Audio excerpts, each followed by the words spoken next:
Hello and welcome to episode 18 of Let's Talk Tactics. I'm your host, Zach Burrell. Hey, I'm Daniel Boone. And Block. And this week we are joined by a special guest who I have played with since day one. I think he's actually played 2 days longer than me, if my math is correct. Fellow guildie, he's my sub leader. He's been around the whole time. Mr. Kraken himself, CHAE. How are you? What's up, guys? How you guys doing? Happy to be here. So he is one of my partners in crime when it comes to PvP within the guild. He actually was doing it before I did. Let's talk about how did you get started with the game? What's your history of Final Fantasy? And sort of what led you down the path of enjoying PvP. I know it's not like you're like 100% focused, but I know you do enjoy it and do think about it a lot when building your account. History with Final Fantasy. I've been a lover of RPGs like pretty much my whole life, and I've played just about every Final Fantasy. And Tactics is probably my favorite title. And then there was an announcement that this mobile version of Tactics was coming out, and I was like so hyped about it. I pre-registered. I did all these things looking forward to it, and then like about a week or so after the game started, I got word from like the Facebook groups because you guys didn't know I also played Final Fantasy TCG with Prod, and I was Right, which is just a detail I completely forgot to mention. Yeah, we knew each other from that before. I come from the TCG community, and there was like all these murmurs from people within the community who are all joining this one guild. And I reached out to some of our old members, and I said, "Yo, get me in the guild." And because I was like playing, and I think it was like 2 weeks, 3 weeks after the game started, where I actually got into the guild. I was in some random guild, and literally like I applied, and they thought I had a max Thancred, and they're like, "Get him in." I was like, "Sweet." And then when I got in there, I realized there was a bunch of other people that were there that I knew in real life. That's kind of how I got started into this guild and the game. And ever since I joined the guild, that's when I was like made a sub leader and just been grinding ever since. And I love the game. And like PvP is my main end game when I play this game, because any other games I played before, like RPGs, MMOs, I've always played PvP content. That's what I like the most. So I like playing against other people and not really caring about their account or like if those cards. It's more like I want to play the person, and that's how I always like go into any type of match or any type of PvP content. But yeah, it is my focus of the game is PvP. I don't do tournaments because Todd's always asking me to do tournaments. And I've been invited to the PvP server, but I've been super lazy to join, and that's the main reason. You know.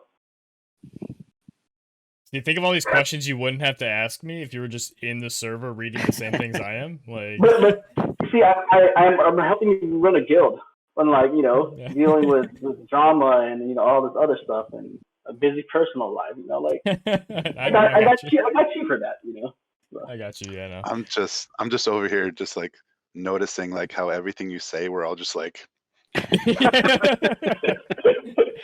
Is it that good that you guys just are speechless or what? No, just being able to relate so much with what you're saying. With every aspect of what you're saying, yeah, for sure. Yeah. So you did mention your max Thancred in the first couple of weeks. That was kind of your like that like defined you for so long. Like in guild battles, you were the Thancred that never got attacked on defense. Like nobody wanted to fight you.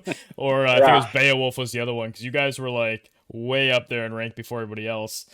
And that was entertaining to watch. And then like seeing your stuff, because I knew Locke had the 89 Thancred, but you had the 99 Thancred, so like you had watched his videos and gotten kind of stuff from that, and then you showed me a bunch of content and got me so hyped for Thancred. And I never built him. I was like, oh, it was so sad to not join in on that, but thank God for reruns, right? Early votive PvP days, it was just kind of like whoever can step up and shuriken somebody to death, Mediana bomb, or Thancred rough divide. Those were the three like positional like whoever's the fastest, and that was just like hilarious. And I felt bad for the people who were like quit because of those, but like it added that layer of like, come hit me. I want to see if my guy's strong enough to take it. It's like those slap battles on YouTube where like you get slapped once, you're like, all right, good hit, my turn. Yeah. Until someone gets knocked out. Yeah.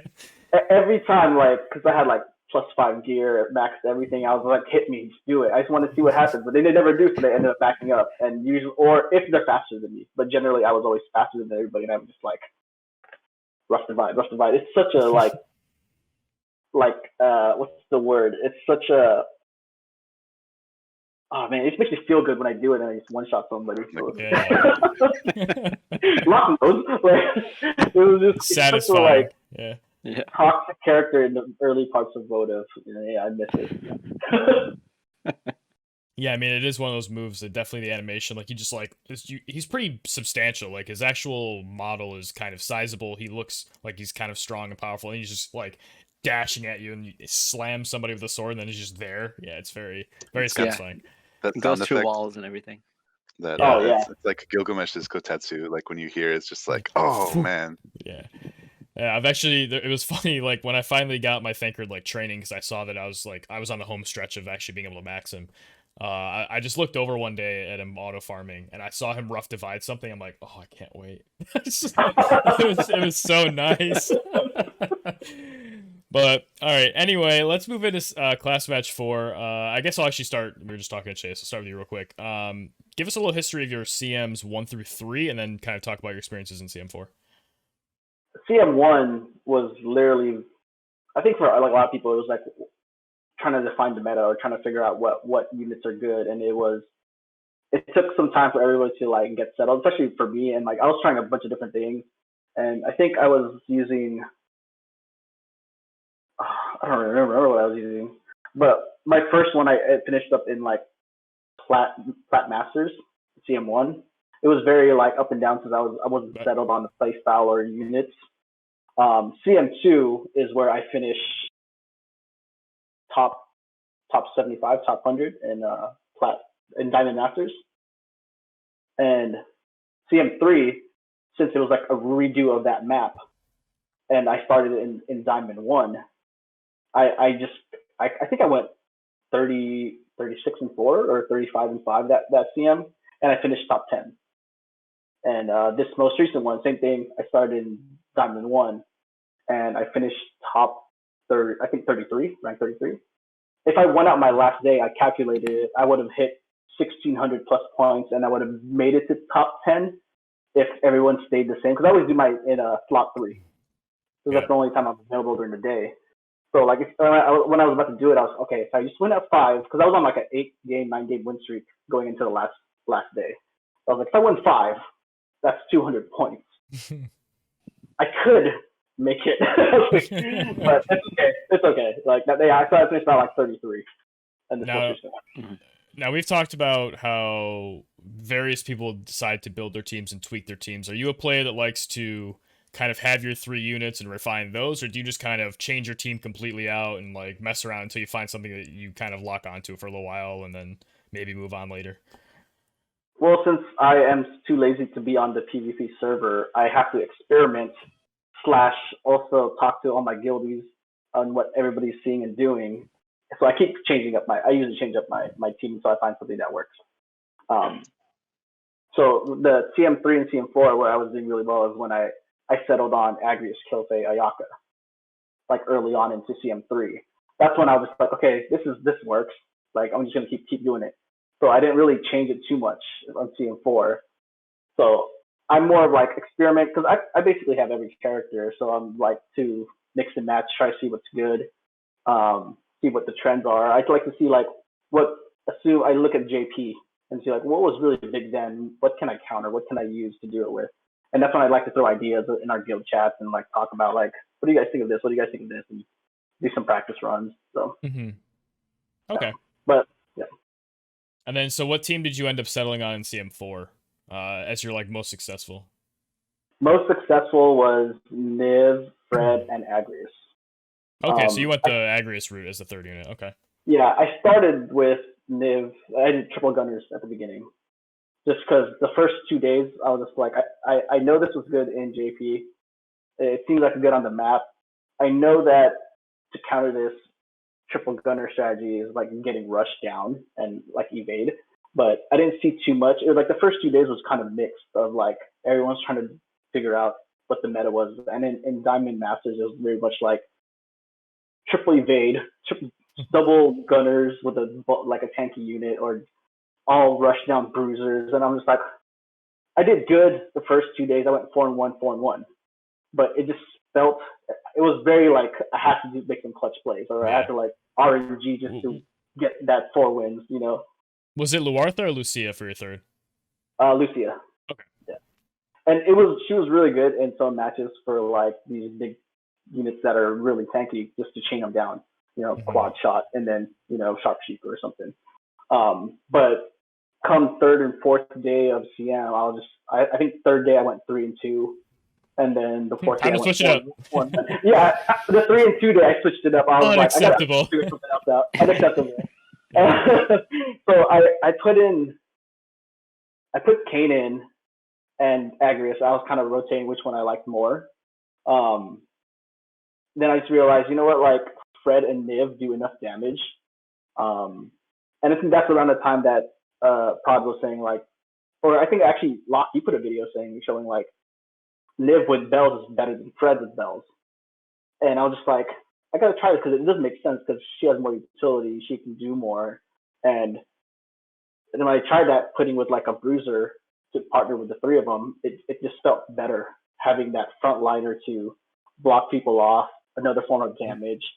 And I'm so used to having Agrius as like one of my main staples of my team, being able to status affect people just to protect my girls, and like it was huge. There was one game where like Venera and just came back and just wrecked my back line, and it was a 2v1 like Venera and like Victoria versus my Agrius. Agrius 2v1 them. So I was just like, I'm happy to have Agrius. I was like, then the rest of the time I stuck with that team. Make little tweaks as far as either using Fred's Dream or new test orders, kind of flipping between those two, and messing with my accuracies because towards the end of CM4, there's just so much evade. Like I was just running the meta shift from double gunner, triple gunner to really just full on evade bruisers. I was just kind of like, oh, this is hard now. Like, but yeah, that's I ended up with Fred, Niv, and Agrius. Okay. And then Daniel, we haven't really heard a whole lot about your experience on the podcast. So kind of same deal, starting at the beginning, sort of how you transition towards the end with your team choices. Well, first, I like how we're like subtly plugging like the PvP server, the Discord. Every time we mention it, it's just like, hey, maybe it's a good idea if you join if you're into PvP. Down in the description. So yeah, that aside, like I'm already having fun tonight. But as far as my experience, I don't know, man. There's not really much to talk about for me. Like I wasn't really very creative this time around. I knew what I wanted out of the class match time this time around, and that was to run like my new gunner team, my new range team, because it's been a long time coming, and like I finally had it set up, and I was like, I want to see this through. And like I know I'm not going to do as well as I normally do, but like we learn by making mistakes, and sometimes like the best way to learn is through like the crucible, like through making the huge mistakes, like in tournaments and like in CM and stuff, like when it's more noticeable, So for me, I haven't really been working on my ranged team skills until now. So, but I'm really happy with my results. As far as like the different days and like how the meta shifted, I think that's definitely like we all want to kind of talk about that, right? But for me, like, so my team originally was Frederica, Nivlu, and Christmas Moschery. I knew from the start that I wanted to use Christmas Moschery as my third unit from my testing before CM started, because she's basically a Dragoon like ranger. She's a jumper and an archer, and it's great, right? So like when you're facing these like mirror matches, like range versus range, you have to like step on eggshells to like you have to count every range square, so you stay just out of range until you're ready to go all in or whatever. And for me, I really enjoy Christmas Moschery being able to close that gap by using her jumps and like jumping through the other team's turns. And so I was able to do that successfully, sometimes like I was I don't know, like I was relying on affinity a little bit too much one match. And so like when my Nivlu died right next to my Christmas Mastery, like she ended up not being able to go before the other gunner on the other team went, and like they ended up finishing me off. But it was definitely like a valuable learning experience for me. I ended up real quick. Do corpses not give affinity anymore? I don't believe so, because like the turn order showed her as being able to go right before, and then it ended up being so. I know they used to. It was a bullshit mechanic in my opinion, but I'm pretty sure they used to give affinity. So that's interesting. I don't believe the opponent was like hasted. All I know is that they ended up going before. Yeah, no, I mean, losing. I don't not believe you. It's just more of like a wait a second. I thought this happened. Yeah, okay. Yeah. Anyway. So I ended up I was like at 120 something, I think, by the time I ended. 110, 120, I think. So not enough to get in range and like top 100, but like I'm pretty happy, especially towards the end because of, as you guys like already mentioned, like the meta shift to this kind of like evade bruisery kind of thing into like full out like double charm, like missile resists, like BS. I have like that team in particular, especially because of Christmas Mastery with her piercing. I never really struggled with the missile resist teams.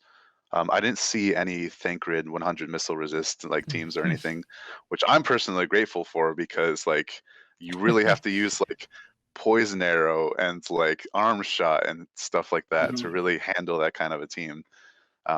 Based on what I've seen in my streams. Right? Yeah. I'm talking about building up Thancred, like I was like, but what if I go Thancred Dragoon sub, raise that dragon standard, and just like rush them, right? I'm really looking forward to playing with Thancred now that I have him maxed out as well. Especially once we get the elemental buffs revision cards and like sign of House Belv, with the light attack, the slash backup. Yeah. It's just so crazy. So looking forward to those light teams. But back to the class match experience, like when you have like a Venera or like a Victoria like rushing you with like all this missile resistance, it's really handy to have a Christmas Mastery with like her LB or like a quick like horizontal or vertical jump to just like tear. Like I did like 50% of it raises her defense, and it does like 2-hit piercing damage, I think. Oh, okay. Is it 1-hit or 2-hit?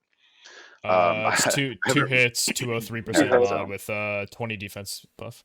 Nice. Yeah, so like there was like a Venera that like rushed me, like you were talking about, CHAE, and I just obliterated her with like half of her life gone because of just like one attack. So that was really cool. I finished her off with like attacking her with missile attacks after that.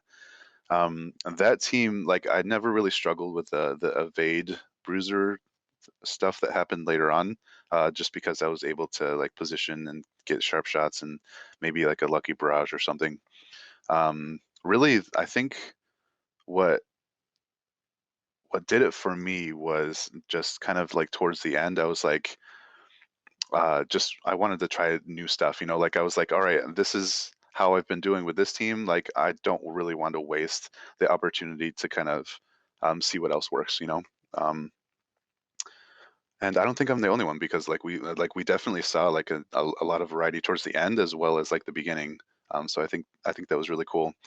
In terms of mirror matches, I think mirror matches for me were the most difficult, because just like learning these little positioning moves that end up being huge swings later. I think most of them I either drew or lost. I think I maybe was able to win a couple just because of like getting the drop on my opponent. Christmas Mastery also has -20 to missile, which isn't a good place to be if you're not in the air. Yeah. So yeah, exactly. So I had to kind of touchy feely. I didn't realize she was resistant to magic. That's kind of interesting. So she's weak to strike, missile, and resists slash magic. It's pretty sweet. I don't know if you guys have seen her X skills, or like video, like footage of how she works. Yeah. So dumb. The lock on 6 range horizontal jump or whatever. Like the drain. Really looking forward to that. I really like her as a unit. I didn't know if I was. I don't think I really expected to like her as much as I do. So yeah, it's pretty cool. I don't really have much else to say about the class match. We'll see. I'm basically looking forward to doing better the next time around. As are we all, I'm sure. And then Locke, how about the rest of yours? So it went on a terrible path since we last talked. So as we when we were last talking about it, I was telling you that I was changing my units around a bit to better be able to handle evade teams because I was putting in a lot more accuracy, right? For some reason, the next 2 days, 9 out of 10 matches were against double or triple gunners. So What? you know, that's just what happens, right? I would have loved to fight triple gunners. So yeah, and because I had I had more range before. For example, on Nivlu, that I changed to using the up luck skill to deal with evasion. So I think I won. Oh, I never changed. I think I won about seven out of those 9 matches. I think, or sorry, not. No, I think I won 7 out of 10. So I lost 3. And I was like, okay, so if I'm seeing like this much range, maybe I should change my team around a little bit more to, I don't know why everyone's suddenly playing range. How do they deal with these missile resistant characters? Well, let's find out. So that's what I did. So I put Dwayne, Venera, and Nivlu, and I used Nivlu as just a haste unit. She didn't have any VCs that increased her damage, except for Dwayne's VC, which gives you 35 attack. And I was able to win every single gunner matchup, but I only saw gunners 3 times out of 10 the next 2 days. That's how that works, right? That's how it always fucking works. Like you build for it and you never see it again. Yeah, so I was like, okay, and yeah, I like especially a lot of evade. It was very difficult to handle that because I didn't have sharpshoot. I only had Nivlu's I only had Nivlu who had like pretty high accuracy, and I was trying to use her dispel spread attack to remove the haste. Sorry, not the haste. The evade buffs that the enemies had. Yeah. And I just missed them all for some reason. I missed 5 50% shots, and I missed 2 70% shots over 3 games. So I didn't land a single one. So I was like, okay, well, this is not my day. I can't do anything about it. So on the last day, I was like, okay, well, this isn't working, and it's just the last day. I want to try something else. So I went for a tanky Venera. So I gave her a lot of defense. I gave her the golem, not the golem. How much defense? Death Machine Esper. I think it was 70 something, 76. That's insane, dude. That's crazy. So I gave her the golem. Disgusting. Death Machine Esper with Leona's Castle, Platinum Robe, and I gave her both agility passives. So she had 113 agility, like base or something like that. 4 move and 17 defense. That's ridiculous. What is happening right now? It's either 113 after affinity or before affinity, and she only had like level 1 or level 2 affinity with Nivlu, so it could have been Has to be higher. after. So Has to be after. maybe I think it was 104 and 113 after affinity or something like that. Yeah, that sounds right. Yeah, that's probably it. But it was like really fast. On turn 1, if I was facing double gunners on turn 1, I would haste her and then run her up. I wouldn't wait. I would just run. Smokescreen, right? Because smokescreen gives you more defense. Yeah, Yeah, so that was all. Yeah, that's how I built it up to 76. A smokescreen also gives you additional 20 defense. Yeah, so it was like Platinum Robe, Death Machine, Leona's Castle, smokescreen. You disgusting human being. And haste. And haste. And haste with 100 and something agility, and then yeah. Oh my gosh. What TMR and what TMR did you use on her? So I imagine you had the weapon. Yeah, but... she had Lucius TMR.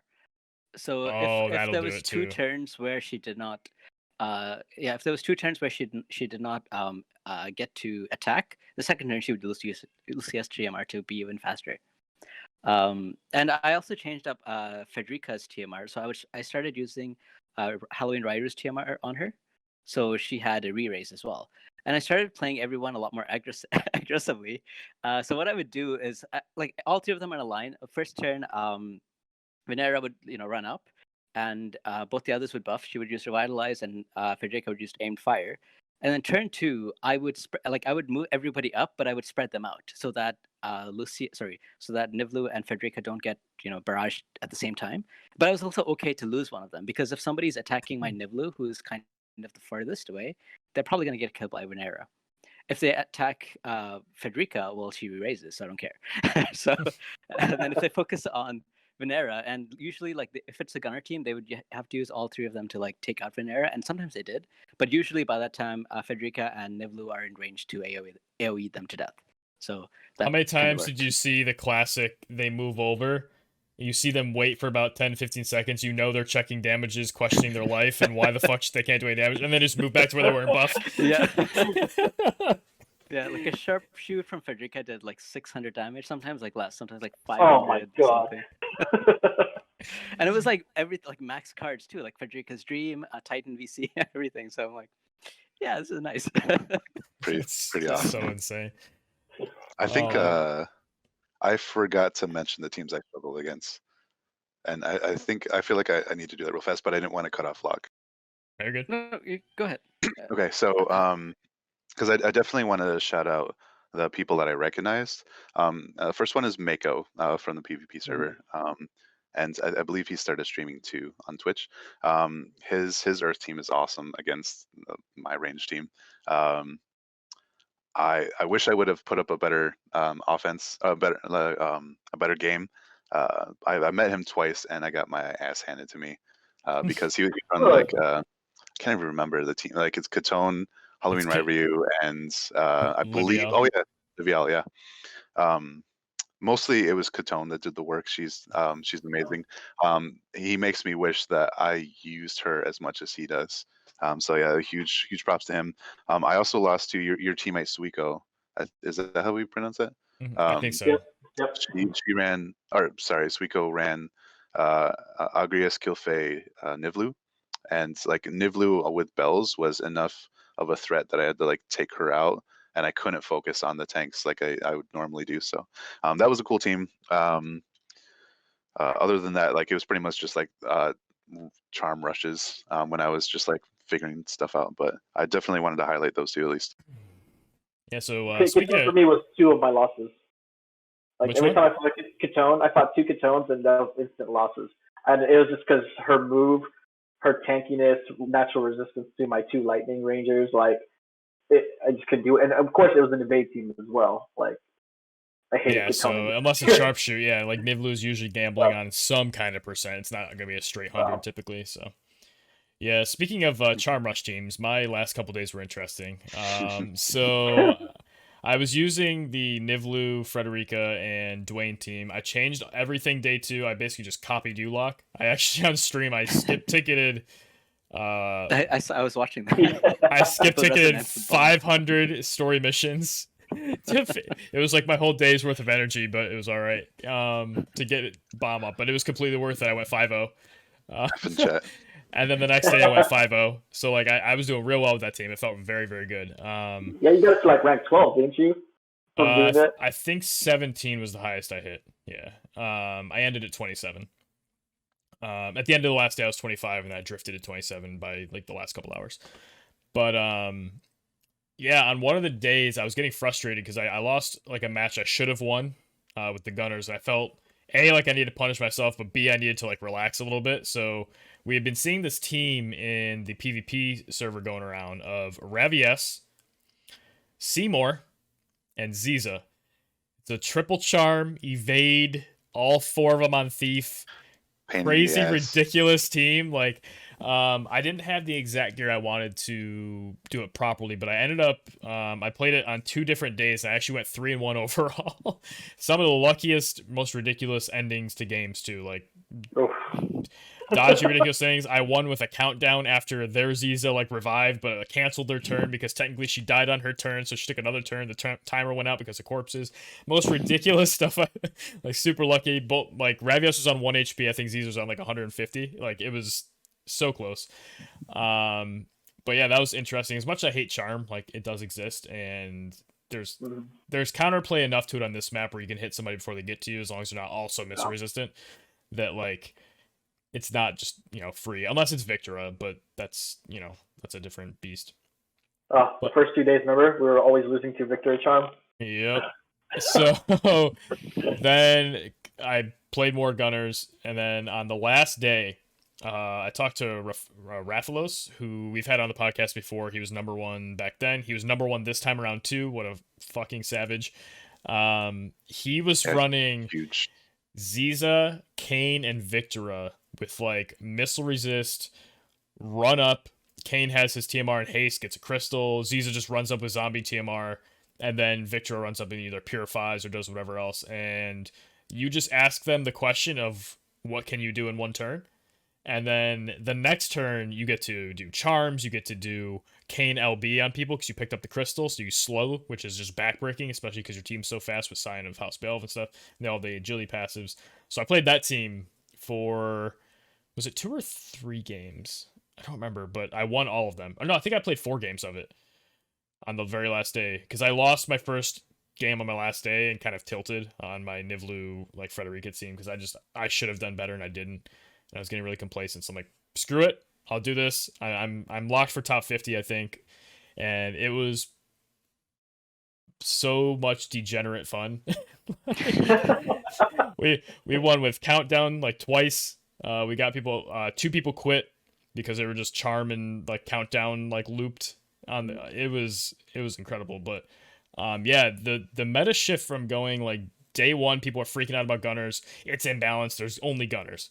Then it went to like bruiser plus a couple gunners, as we talked about. Then by day like 4 or 5, the evade team started showing up with like evade and like charmy, missile resist gun, like those 3 in some combination of 2 at all times. It's either like evade and charm, evade and missile resist, or like charm and missile resist. Like it was something like that with like Victor and Venera and stuff. And of course lock with the super tank Venera, but like other ones went the more like missile resist route, whereas you obviously went the more generic defense. You didn't have Mask on your team, right? Mask of Deceit? No, you just went straight defense. Yeah, okay. Exactly. And it's great because like we didn't see a lot of Luartha or Lucia, so there wasn't a lot of defense pen. Right, exactly. I just want to. Sorry, you're good. Okay, so I just want to point out how like beautiful a thing like this class match mode is. It's separate enough from tournaments and like regular live PvP like matches and stuff to make it a thing. And I want to tell you why. It's because of this organic shifting in the meta as class match progresses. It's great. Like you're not stuck in a tournament team, and like you're fighting for like a ranking, so it's different from the regular live PvP shifting of the meta. I just think it's I don't know. I just wanted to comment on how awesome it is if people haven't really like considered that. Just like the fact that the meta can change as much as it did this past one, just like really brings that to the front, I think. I think so many people were convinced from like the first day, either looking at the JP meta, listening to Lazarus and his PTSD, as he calls it, from playing it in JP, where it's just gunners won everything. So yeah, it was just this actually very diverse. While the things that were diverse were annoying, it was like you either got like shot across the map, you got charmed, or people are dodging everything. And then there's like some bruisers mixed in there to like supplement the weaknesses of those teams. So there was a lot of variety, even if it was annoying variety. There's a lot of optimization. Yeah, I said there, like I even said it in our chat. I was like, I love that every team I fought was different. The meta and concepts were pretty standard, but the units that were being used and cards that were being used were always unique and different. And I thought that was freaking amazing compared to CM4, which felt a little stale towards the end, where I kept just seeing the CM3. Same team. CM3. Yeah, CM4.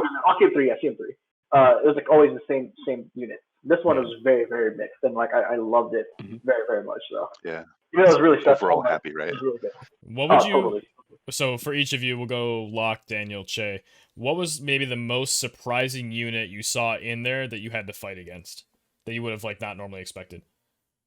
Well, on this map with the meta that's going on, I was very surprised to see one Zazan and one Eldira, just because they both got like one shot immediately. So I was like, why? How did you survive to CM? And it was in Diamond Masters. I was like, how did you get to Diamond Master with this team? I mean, maybe they just switched it now, but like one guy, actually both of them quit by turn 2 because I just one shot like the team, right? From like across the map. So I'm like, okay. Bold move, Cotton. We'll see if the pants another unit that I was kind of surprised. I mean, it shouldn't have been a surprise, but I was surprised at how many people used it. Was Halloween Rairu. I think I saw maybe 4 Halloween Rairu between the first 2 days, and then I didn't see him after. But I mean, it made sense because there are a lot of lightning units, and so he is good for that. And also because he has Immortal Spirit, and then you can also put his own TMR on him. You can slowly move him across the field, and he will one shot whatever you have on the other side because he does so much damage.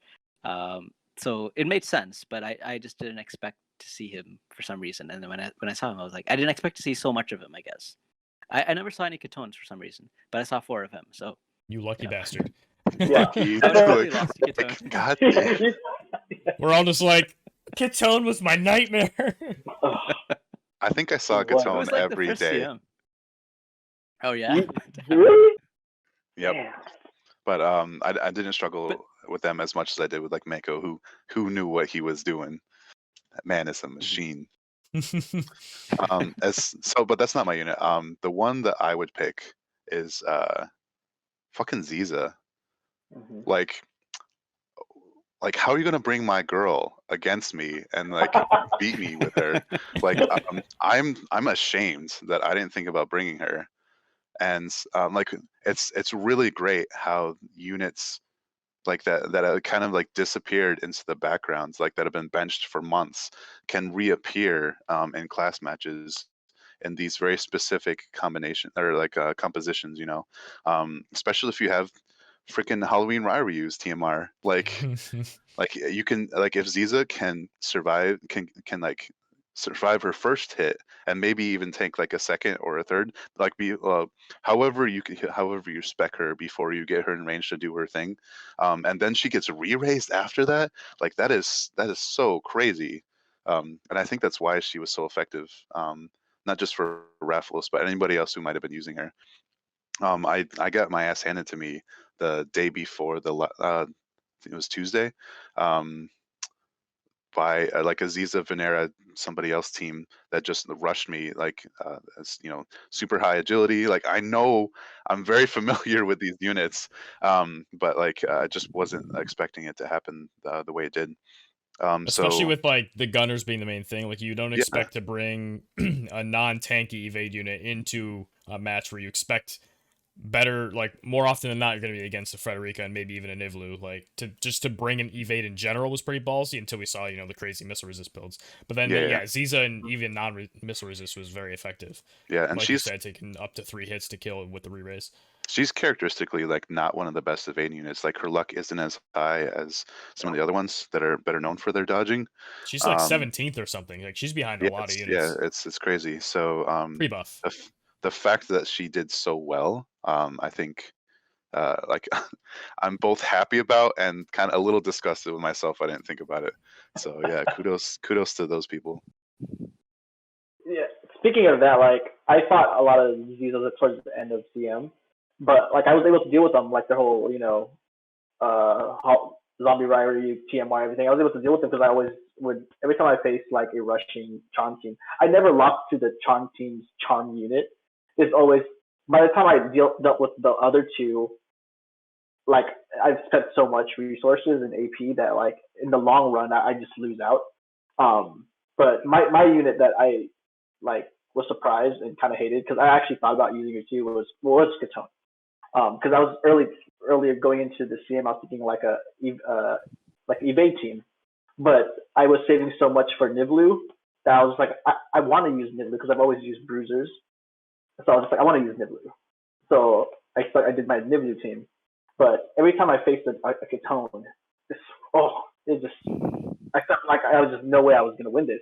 Even my Agrius would like do like nothing to her, like because she was super tanky, just heals up with Drain Force, and it was in my face in turn 2, and I was like, well, like, what do I do here? It was like a checkmate to my team comp. I could not do anything to her, and I was literally, luckily I only faced her twice, and 2 of my losses were instantly those teams. But like I do wish that I did go ahead and use her because I was thinking of her like I was playing with Reviews a lot beforehand, and I was just like, oh, Tone would be really good because there's lightning. But like I said, I wanted to play Gunners, so it was in my first couple of days was really adjusting to how to play Gunners because I never really played Gunners in like this format. It was always I'm gonna shield up, protect, get in your face, and just outlast you. Yeah. Position and outlast you. But this one is very balance and sustain teams. Yeah. Yeah. That's another compelling thing that I want to bring up about class match. We've been having a lot of conversation like recently since it ended about like, oh, like if you do awesome, if you rank so high in class match, you are an amazing PvPer and you're better than everybody else. And like I've been refuting that. Like I don't think that's true. Like there's a lot of decisions that go into like your team or like your play style, like how you like, or not just that, but like the RNG of it all. Like, what teams are you going to run into? Yeah. Like kudos to the people that can continue these streaks, but it's not all intentional and organized. It's like don't put it on a pedestal, Yeah. Like there's always the untold stories of like the matchups and things like that just sometimes you can't get over just because of the way, like we've talked, I think the last podcast we touched on it, where it's the game's at a point now where people have optimized their setups they may only specialize in one thing, but they're optimized, and there's somebody for everything. Like someone out there is using every variety of team, and if you happen to be against the one team you can't deal with because you just can't handle everything anymore, there's no way to plan for everything, there's just not enough fishing cards, not enough espers, whatever. You can be okay against everything, but you're never going to be good against everything. But yeah, like if you just get really shit matchups, like it's not an excuse to, it's like, oh, I matchup concede, like play the game out, maybe something you'll play them or something, but it's not that simple. But assuming the people are like equally skilled, like they're both like top whatever, they're all Diamond Master, the team compositions matter a lot more, and sometimes you just lose that lottery more than other people. And like my first day I went 3-2 because two of my matchups were the Victora Venera Killfate team that just like bent me over. But then the next days I didn't face any of those and I went 10-0. Like it's that's how that goes, and it's not because I'm just luckier, I guess, like with the matchup. So I completely agree. I mean, it's not strictly by the numbers and placings. No. I don't want to sound like I'm making up excuses for doing placing as poorly as I did, but like CHAE was saying, like when he said this, like it resonated and made me want to speak up on this. Like he chose to play a ranged team. I chose to play the ranged team, and we stuck. Like maybe we suffered for that. Like we could have ran Katone and like Victora and Venera, but like like we played what we enjoyed, and that's how it turned out. I think it always goes to like our own personal experience within the CM duration, because like you said, you fought a lot of Katones. I didn't face Katones a lot, so like I was like, oh, I'm okay using this team, and I was doing well. Like day 6 to 7, I was on like a really long streak, so like I didn't need personally to change myself, unless like somebody else who was probably going 5-5 might have wanted to adjust their teams. So it's all personal like experience and adjusting to it. I could have adjusted a little bit more possibly, but I felt like my losses towards the end was me just more play style. There was like one of my losses where like I just didn't calculate correctly. I ended up being in the last slot for a Victoria like LB, and I was just kind of like, fuck. Oops. Oh yeah, because we don't swear here. No, that never happens. I wasn't sure, just make sure, but yeah, like stuff like that, and like so details that like you'll face. And every time I face like a new team, a new comp, I always I put it in actually our chat. One of our guildies was asking like some tips, and I always tell them like try to figure out what your team's trying to do. What are your win conditions, and that's what I'm going to try and impose to an opponent. But when the game starts, I look at their team, I try to figure out what they're trying to do, and then it's just kind of a mind game of like who's going to do what. My first moves is usually I start with Agrius on the platform and my 2 rangers behind them. If I'm faster, I'll go on the top and I'll see what they do. If they move up, at least I can hit them next turn. Or if just the fact that I moved up 1, it kind of implies, all right, if you move forward, you're in danger. Usually that they won't. I get another turn of buffing, and I feel cooler. I got to like fully set up, but it varied totally, and that's like one of my favorite things about this CM. Yeah, I would say. For me, Oh, sorry. Nope, you're good. Oh, I was going to say that sometimes I get questions from people. They're like, why are you revealing your strategy in your videos like during CM when people know how to beat you, right? And for me, part of it is like, like in a way, I'm lazy. Like if I know I can do this and repeat it 100 times and always win, like even if I want to do other things, I'm like, no, I'm like my brain is just going to do it because it's the easiest way to win, right? So in a way, I tell people, okay, this is how you beat me, so that I force myself to change, right? Nice. I like that. So like within the first 5 me. days of CM, I used the exact same 3 units, but I used like different strategies all the time. Like almost every day, I had to change my strategy, and like sometimes it was even like changing the positions of where everyone stood. Like I remember on the last day of CM, I changed my Dwayne to be all the way on the far left, and he would actually stand still. He wouldn't even move up, because that way I could save 20 CT and haste him, and he will always be in your face on turn 2 jumping, and you can't do anything about it, right? So, but I only figured that out like after I forced myself to change, because I was losing doing what I was doing on the video the previous day, because everyone saw it and they're like, oh yeah, I remember you were talking about this, and I'm like, yeah, damn it. Yeah, and day 6, the amount of times I just threw my Dwayne into the meat grinder and just like, well, I guess I don't have a unit anymore. And then it was just Frederica Nivlu versus the world. Like, I positioned so poorly with them because I got so complacent with just like, all right, I'm gonna move up, get this crystal, and it's like, oh, they lapped him and now he's dead. All right, well, I won't do that again next game. Nah, I'm a little faster than this one this time. Nope, still happened. Like, it's so bad. Now, what I was gonna say was, I think I would agree the most surprising unit for me was probably Ziza. Not because, I mean, I should have been surprised, just I didn't think of it either. That would even be a thing, especially just because, like I said earlier, the whole gunner density thing, I just wouldn't think to bring her. So that's probably the most surprising. I don't think there's one that I could add that's really more than any of the 3 you just said, honestly. I guess some of them would be like head scratchers, like, why are you bringing this unit? Like, I faced a Glaciella once, she didn't do anything. Water problems. I would love to bring her, but she was just like dead in the water just at the beginning. Like, I think I faced a Cecil that was cool, but he also dies because he doesn't shield himself. Like, Ayaka and Halloween Leela were like, eh. Ayaka was actually a lot better because she had the haste, but like Halloween Leela just didn't do anything.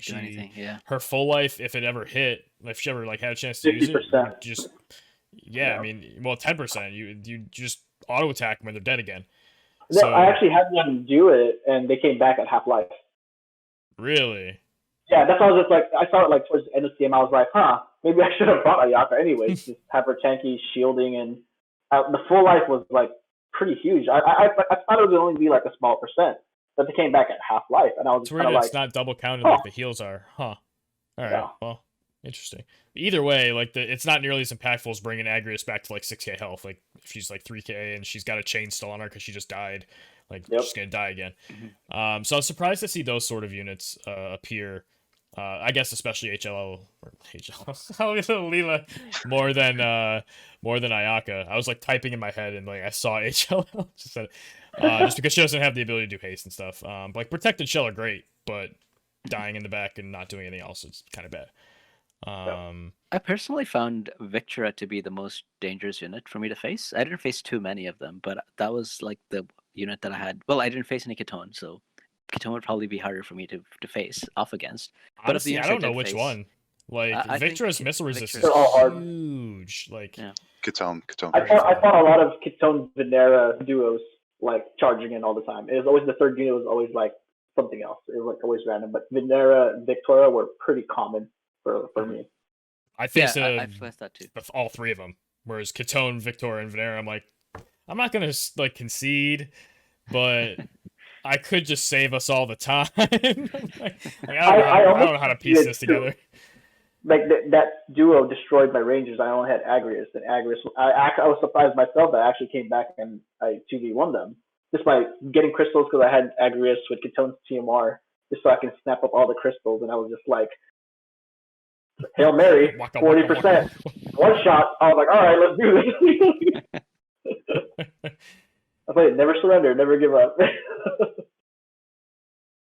Sorry, Locke, you were saying something before I had that thought. No, I was just saying that she is like Victra was for me the hardest unit to deal with because I just didn't have a way to counter charm. Like Dwayne has resistance to like everything, especially with the anti-disable helm that I put on him.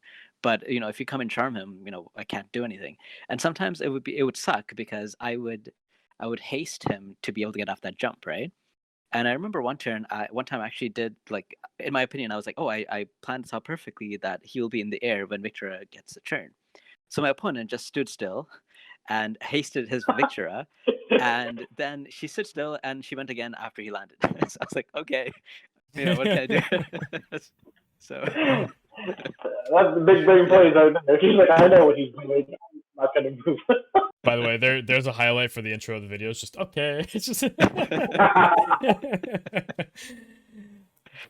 Oh, so, man. Yeah, for me, I mean, but it was like, what am I picking my weakness to be, right? Like, well, I don't Exactly. have Aegis, but if I did, maybe I could have put Aegis instead of Dwayne, and then I would be better against Victora, but I would be worse against other teams. So I'm just picking whatever my weakness is. So. For sure. Now, any other thoughts from any of you guys on the rest of CM4? Any thoughts you want to put out there? Daniel, do you have a nice a bow to tie, as you like to do, on the end of the overall topic? No, like I had some more shout outs. Like Leo Santai was running like a Cecil Rosa Fred, I think, team that did pretty awesome. That reminds me. After you, go ahead. You just brought something up anyway. Nice. I don't really have much of a bow this time. Nothing really occurred to me. I would like to say though, like I think my favorite thing I learned about my gunner team is like running Frederica on Shikuchi instead of something else. Instead of like her, I don't know, focus or Ranger Mastery or whatever that is. Ranger Lord. Like, +1 range.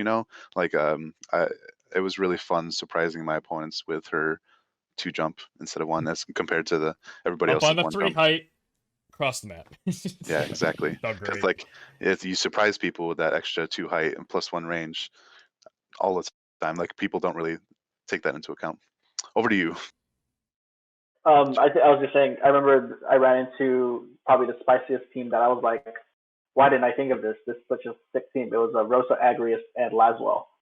I don't remember exactly if it was tanky or evady, but all I remember is just having Rosa lower the ice resistance of all my units one at a time, and all of them just getting one shot by Laswell or Agrius or something. I was just like, holy shit! Like that long range, like resistance down made a huge difference in like Agrius Laswell damage, and I was just like, wow! Like now I feel like those raid bosses. Right, and that team actually is pretty good too, because like Laswell has the Mirage to handle the first instance of damage. If he's evady, he gets to potentially dodge you and keep the Mirage as well, which is I hate fighting Laswell. Yeah, like, I'm pretty sure it was the evade setup too. And if you don't have more than one like sure hit, then it's like it's really hard to deal with him, and then he does a ton of damage, especially if you have the +5 weapon. But then you have Rosa, who has Holy and a Sharpshoot variant, so she can do physical or magic on an evade unit. So if they're missile resist, use Holy. And protect. Excuse me. She has the protect. She's got the anti-CC stuff, so like she can make you resistant to whatever. So Agrius can move up. Agrius has the confuse. Like that team has so many tools. It's similar. It's similar to the Gilgamesh version, only I think Laswell will do significantly more damage, and obviously you lose the time age aspect, but on this particular map, you can't quicken or anything, so it's a little bit less. And then with Niblu in the meta, I think people were mentioning how if you just barrier break Gilgamesh, he's actually very squishy without his buff on, so he wasn't particularly great. But yeah, with Laswell, I can see that. That's pretty sweet. Because Mirage isn't a barrier, I don't think, right? It is. Is it considered? So does it get removed and then damage? I don't remember. I don't remember either. I'm going to test that one. But now that I actually have Laswell built, sort of. Thank you, 600 shards on banner. But, yeah, Laswell coming soon with a +0 weapon. No, but, I'm going to go out on a limb and say it's remove and then damage. Okay. I feel like I remember the damage being significantly higher, like on that move when I did like the damage estimate or whatever. Because I think it does that first, but it's weird because her dispel doesn't. You actually have to hit with the dispel to dispel. So yeah, and it's hard to tell because you're breaking a barrier, so the damage just goes up. Right. Yeah, it's bizarre. But anyway, yeah. So that team does sound pretty cool. I do like the ice teams with like Rosa, Agrius, and then you just stick another ice unit on there, no matter what it is, because you can find some combination of cards that helps all of them, and it weaves very well together. But Yeah, so the last sort of topic, assuming we're done with CM4 stuff, that I want to bring up, which is not too exciting, but just talk a little bit about the Hell in a card that just came out. Because something that separated, so the beginning of the game, flashback to Tactics 1, Wales got a hold of Scion of House Baelv and maxed it, and just trounced people for a long time. Before we had like other stats to kind of make up for the agility, it made a huge difference. Then we kind of saw, after Tactics 2, more people got it, but we don't necessarily always even use it. However, I think part of that, when I'm building teams with Scion of House Baelv, I feel like I'm wasting the slash up a lot. The stats aren't amazing, especially the health is kind of low. So I don't feel as good running it necessarily, unless I'm like really trying to do some kind of special team comp, like the charm thing on the last day. But with the Hell in a card, the magic is so high, and the HP is decent. It gives accuracy for whoever holds it. There's a little bit of spirit, which is sure. I think, and because of how easy it is to max too, like between the bingo board and the 5-step up, like all the guaranteed shards and stuff we're getting, it's actually not going to be too difficult to max even for free to play players. Like, you don't have to get the paid packs; you just have to do regular farming. Do you guys think this is going to kind of open up potential team comps that we might have seen previously with the Scion card that people weren't doing because of Scion card stats or whatever else, because of who can carry this card and fully benefit from it? Or do you think we're going to see about as often as the Scion card? Well, I think we should. Sorry. No, go ahead. I think we should address, first of all, like who can equip it, right? And so that's basically mages, right? White mage, black mage, green mage. Users. Yeah, rod users, right? So anybody can sure equip it to get the agility and the magic. It's just they won't get the accuracy or the ability. Yeah. So staff mage and also Sage of Mysidia as well. Yes. Jay, what were you saying? I was just saying that people will probably just try it out because it fits better with teams that don't have the slash like we used to. I personally wasn't going to get it, but with testing with it with one of my guildies who's using it, and I saw how freaking strong and cool that the utility of Ruinja is. Shadow Flare? Shadow Flare, yeah, that's what it was. But like that displacement just like moves everybody towards the center. I was just like, it's so good if you have other units that can follow up and hit an AoE. And usually there's only so many units that have like huge AoE like ranges. There's a lot of them that just have that simple cross. And if you hit people with that flare and they clump them up, they're just gonna get bursted down. And in my guild mock, I was trying like a triple mage team just to play with this a little bit more. It's super fun, and I think for sure teams that want that agi will have that option. And me being the whale that I am, I like having options and like testing different things out. So whale. Okay. Yeah. You got a couple too many tentacles to be a whale, so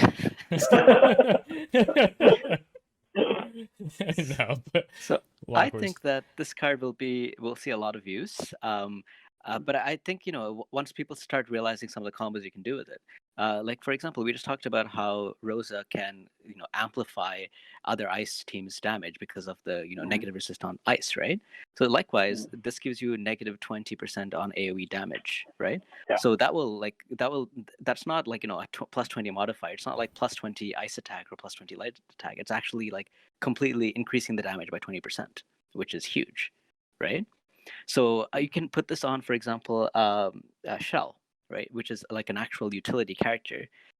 And instead of using Quicken, you can just run up and use this to pull everyone to the center, and then use 2 AoE attacks and take them all out, right? Mm-hmm. Like you can do things like that. And I think it's. I think once people start realizing again, like the combos that work with this, I think it'll see a lot of use. But if people don't. Like, it's like, it gives you 15 agility and has a nice side effect. Or maybe it'll clump them up if I'm using 2 other AoE characters. Then, okay, people might not use it to the potential they could. But I think, with some planning and some theory crafting, you can get a lot of use out of it. And I think people that actually think about it and plan and come up with these great teams, I think they will see a lot of use with this card. It's something, like you just said with Shell, Shell already wants to have really high agility, so this card on her could be very deadly. Real quick, though, the ability does gain the element of who uses it, correct? I haven't tested it out yet, so I don't know. I'm pretty sure it does. I'm pretty sure it does, yeah. So while it is a magic attack, it's not like Exorcist, which is doing a slash chain, but it is a 2-hit hit, which will... It's 2 hits. The Shadow Flare. So it's going to build an elemental chain. Or isn't it? Oh, that's 2 casts. Wait, you get 2 casts? Yeah, you get 2 casts. Holy shit! I didn't even think. I was looking at. I'm looking at this column on War of the Visions calc, and I thought that was hits. Oh my god, that's actually crazy. You get 2 of these things. Also, my favorite thing about it is the displacement thing. Imagine if a unit's like on a 2 height, and you knock them back. They only have 1 jump. It's gonna take them longer to get there. I don't even know if this is a thing, but if you can displace them to go up on a 2 height and they can't get down, I don't know if that's a possibility, but that's hilarious. Yeah, the range height is 1 and the area height is 1. It'd be great if it could reach up to 2 area height, but you'd have to hit a step at like the right angle to like pull them diagonally towards the center. I don't know how it works though. I haven't tried it yet, and I forgot that you don't have to like max it to get the ability. So I do want to mess around with it because I did end up pulling for it. After I saw the bingo board, I'm like, I just want all those eggs and all the shards and the things. I'm like, I didn't buy I'm gonna kick myself later. Yeah, neither did I. Like I'm still holding out. I got it on step 3, which felt great. And then, so that gave me the 25 bonus shards. And then once you awaken it and you level to 55, you get enough shards from the bingo board to get it to 70 to finish the bingo board. So like it's basically the price of however much it takes you to pull it gets you to halfway to 3 stars. It's really dumb. And if you do the daily purchase, like $1 a day, it's You get 60 shards. So that's crazy. Yeah. So once I did that math, I was like, I'll spend up to 10K for it, and I went 6K, got lucky. Daniel's over here like, well, maybe. I'm still thinking. So here's the thing: you can max it with Mog medals in the future. You don't have to max it now. Just clear the bingo board. That's what I'm doing. I think you should do it anyway. The free viz investment. I don't know if it's worth it. You paid 6K free viz, and I think I might just end up waiting for the paid viz later. Like select VC it and build the 50 or 100 charge or whatever. Mm-hmm. Fair. Yeah, I went 10K. I also did the math. I was like, oh yeah, I can probably get away with juicing Sign of Hasbro, but then with the 60 shards and the $1 a day and the 75 shards in the bingo board, I was like, okay, I think and it's the 25 on step 3. Yeah. Yes, and the pull medals. Yeah. I just want to. It was a lot. I just want to finish like my perspective. Like I want this card, right? Like, but I'm sitting on 40K free biz right now still, and I'm looking at Raldor, and I'm looking at Garble or whatever the hell his name is going to be, and I'm looking at Yuna and Bahamut, and I'm like, I can wait. So like, Shadow Flare has just got me. You know this GIF? Jonah Hill is just. Yeah. That should be the thumbnail for this. That is what Shadow Flare makes me feel like. But I have to wait. I'm exercising my restraint. When you see me put it on my Grace with Ketone TMR, and I run in on people, I group them, quicken her, and then Mana Strike. Yeah. Quicken Grace. Oh. Fucking Quicken Grace, dude. Pull him in, mana. Just yeah. You gotta put Ketone TMR first. Wait a second. Wait, hold on. All right, this is a mechanics thing I keep forgetting to test. Spear attack or pierce attacks that hit multiple targets. Are they AoE or are they single target? AoE. That's what I thought. Snap. I thought it was single. Yeah, someone was arguing that Odin reduces like an auto attack from a pierce unit, even though it can hit 2. But like an auto attack is a single. But if you're using like piercing lance, it's meant to hit the whole row. So that's yeah. Is that how that works? Yeah. If it's on auto attack, if you're only targeting that one unit, it just hits for 2 spaces. It still pierces though. Yeah, it's weird. I didn't even consider that. So here's my thing is like I was sort of half joking about Grace with it, but if they get area resist down and then I mana strike, that's a 20 mod on that, just like the man-eater from Odin and stuff. Like, are you trying to reach like 1K AP? We're just clear all AP from, and it gives her accuracy, so she can actually hit people for once.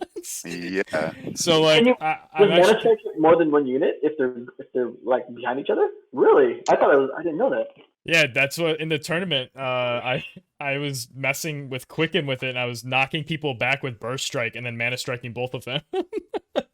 Church of Grace. Oh, Yeah. There- So yeah, that's just like one application I was thinking of. But yeah, then obviously Shell's a very logical choice because her accuracy shit. So if you want to hit that in peril, but also just like the high agility with her is just that's her thing. And if you don't want to quicken, you can use her for that utility, bringing people in. So I think yeah, there's a lot of cool stuff with the card. We knew it was going to be good, right? It's 15% agility of the party. Sign of House Bail was great, but like there are times where I put like House of Bail on like an Ayaka or an Halloween Lolila, and it feels just kind of bad because the stats aren't there, but like the stats are there on the card in addition to the other stuff. So it doesn't feel as like it's just a party ability.